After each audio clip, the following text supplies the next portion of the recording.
The restaurant was packed, every table full, every chair taken. Claire Bennett walked in already tired, and the hostess didn't even look up before saying they had nothing available. Claire almost turned around. Almost. But then she saw him, a man sitting alone at a table for two, eating in silence like the noise around him didn't exist. She walked over, leaned down and whispered, "Can I sit with you?" He looked up. His eyes were calm, unreadable. He nodded once. It was supposed to be just a shared table between strangers. It wasn't. Claire pulled the chair back and sat down before he could change his mind.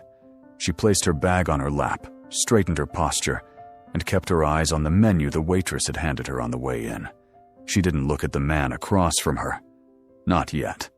The restaurant was loud forks scraping against plates, glasses clinking, a dozen conversations layered on top of each other like static. But at this table, there was none of that.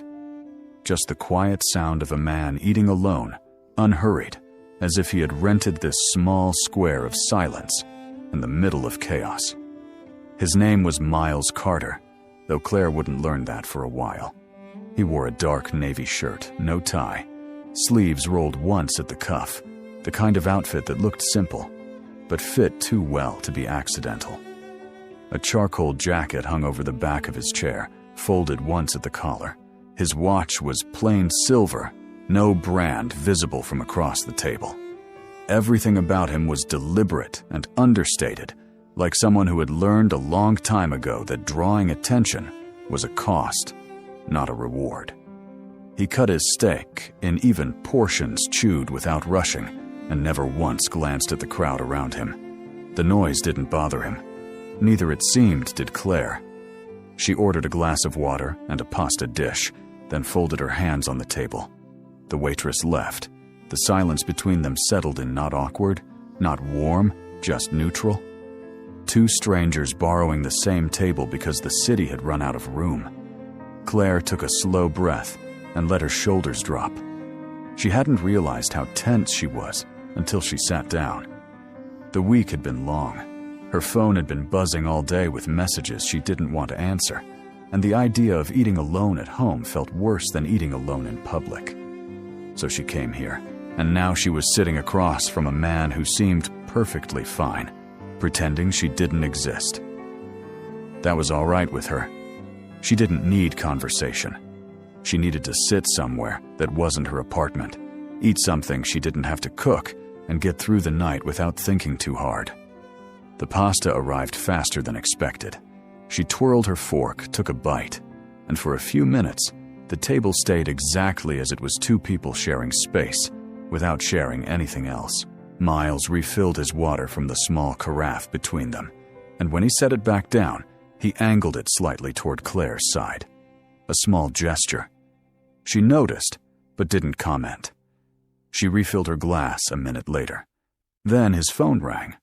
Not a buzz or a vibration, an actual ringtone cutting through the background noise like a thread of something familiar. Claire's fork stopped midair. She knew that song.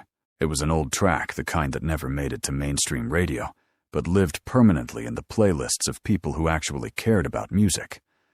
The melody played for 3 seconds before Miles reached into his pocket and silenced it.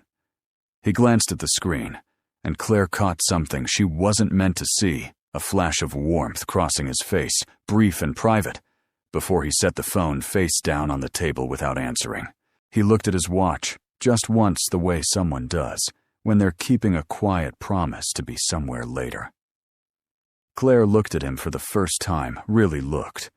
"That song," she said, and her voice came out softer than she intended. Miles raised his eyes. Not startled, not annoyed. Just attentive, the way someone listens when they're not used to being interrupted, but don't mind it. Claire caught herself, almost pulled back into silence, but something about the way he waited made her keep going.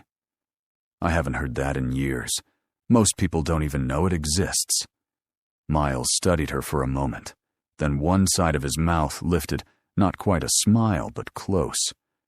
"Most people have bad taste," he said. His voice was low, even the kind of voice that didn't need volume to carry weight. Claire let out a short breath, almost a laugh. That's a strong opinion for someone who hasn't introduced himself. Miles set down his knife and fork, aligning them neatly on the edge of his plate. Miles, he said. Nothing else. No last name, no qualifier. Claire matched his tone. Claire. And just like that, the invisible wall between them cracked. Not broken, not gone, but cracked enough to let sound through. She asked him how he found that song. He told her a friend had played it at a bar years ago and it stuck. She told him she had discovered it during a road trip alone, driving through nowhere with the windows down. They traded details the way people do when they're not trying to impress each other. Small, specific, honest. Miles was not a talker. That much was obvious. He answered questions with short sentences. He didn't fill silence with noise. But when Claire said something that interested him, his attention sharpened in a way she could feel like a shift in pressure. He asked her what kind of music she listened to when she wanted to think. Not what she liked. What she listened to when she wanted to think. The distinction caught Claire off guard because it meant he was paying a different kind of attention. She told him. He nodded, not because he agreed, but because he understood. There was a difference, and Claire recognized it immediately. The conversation moved from music to habits, the small private ones, that people rarely talk about with strangers. Claire mentioned that she always ate dinner late because she liked restaurants, when they were winding down, not filling up. Miles said he preferred eating alone because shared meals usually came with obligations. People treat dinner like a transaction, he said, turning his water glass slowly on the table. They sit across from you, but what they really want is something from you. A favor. A connection they can use later. An audience. Claire tilted her head. And what do you want from dinner? She asked. Miles looked at her directly. Quiet, he said. Just quiet. Claire understood that more than she wanted to admit. She had spent years surrounded by people who talked too much and listened too little, colleagues who confused networking with friendship dates, who treated conversation like a performance. Sitting across from someone who valued silence the way Miles did felt like stepping into a room where the air was clean. She didn't have to perform. She didn't have to be charming or interesting or prove she belonged at the table. She was just there, eating pasta, talking to a stranger who didn't want anything from her. Miles asked her one more question, what she did for a living. Claire told him she worked in interior design, mostly residential, mostly long hours, and clients who changed their minds every week. She said it without complaint, just fact. Miles listened, then said, "That sounds like a job that teaches you patience." Claire smiled. "Or kills it," she replied. He almost laughed. Not quite, but the closest thing she had seen from him, a brief, quiet exhale through his nose, a flash of warmth behind his steady expression. It disappeared fast, but it had been there. They had been talking for nearly 20 minutes now. The restaurant was still packed, still loud, but Claire had stopped hearing it. The table had become its own space, separate from the noise, separate from the evening she had planned, separate from everything she had been carrying when she walked through the door. She didn't know what Miles did for a living. She didn't know where he was from, or why he was eating alone on a weeknight, or what his last name was. But she knew he listened like it mattered, spoke like words cost something, and looked at her without scanning for what she could offer him. That was more than most people gave in months. Miles picked up his glass, took a sip, and set it down. The phone on the table stayed face down, untouched.